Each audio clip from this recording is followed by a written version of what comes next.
Hello बच्चों, let's read the question. The final product N and O are respectively option A, option B, option C and option D.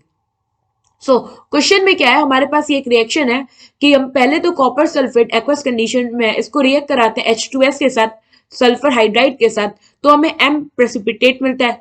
उसके बाद हम जो copper sulphate है aqueous state में इसको react कराते हैं एक्सेस ऑफ पोटेशियम साइनाइड के साथ, तो हमें N और O मिलता है। हमें बताना है कि यहाँ N और O क्या होगा।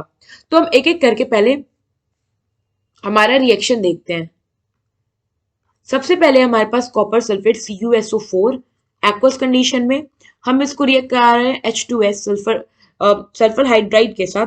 तो ये सल्फर हाइड्राइड हमारा गैशियस फॉर्म में है।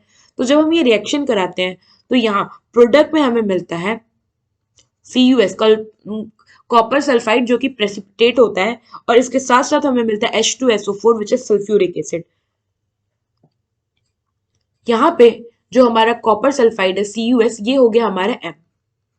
नाउ अब हम रिएक्शन आगे फर्दर प्रोसीड करते हैं।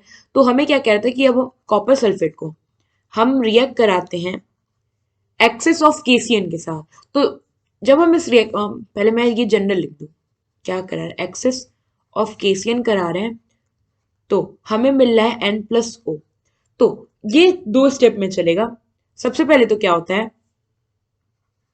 कि कॉपर सल्फेट एक्वस कंडीशन में है, ये रिएक्ट किया KCN which is potassium cyanide, तो यहां पे प्रोडक्ट में हमें मिलता है CuCN2 along with K2SO4 potassium sulphate. ना अब क्या होता है, ये जो हमें CuCN2 मिला है ये अनस्टेबल होता है। तो अनस्टेबल होता है तो ये क्या करता है कि तुरंत डिसोशिएट हो जाता है अपने मोर स्टेबल फॉर्म में। तो ये होता है CuCN plus CN2। Reaction balance करें तो ये हो जाएगा हमारा 2, यहाँ हो गया 2 ना। और हम अपना फर्स्ट वाला इक्वेशन अगर बैलेंस करें तो यहाँ पे हो जाएगा 2, और ये हो गया दोनों हमारे बैलेंस्ड इक्वेशन। तो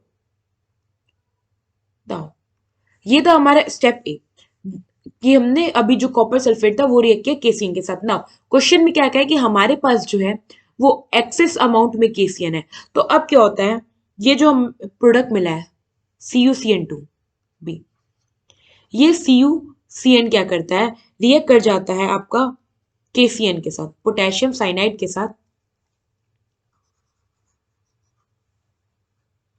CuCN रिएक्ट विद KCN, और फाइनली जो हमें प्रोडक्ट मिलता है वो होता है हमारा Cu, यहाँ पे होगा पहले बाहर K3, फिर होगा CuCN होल 4। ये तो यहाँ पे हमारा जो N होगा ये हो जाएगा हमारा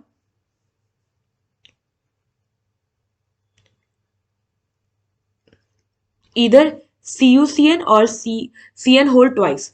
और अगर हम बात करें O की तो ये हो जाएगा हमारा O, क्योंकि देखो या ये जो प्रोसेस था ये दो स्टेप में हुआ था, बिकॉज हमारे पास एक्सेस में KCN था, CuCN मिला बट ये फर्दर KCN के साथ रिएक्ट कर लिया। तो यहाँ पे हम N CN होल ट्वाइस को कंसीडर कर लेंगे, और K3 CuCN होल 4 को हम कंसीडर कर लेंगे O।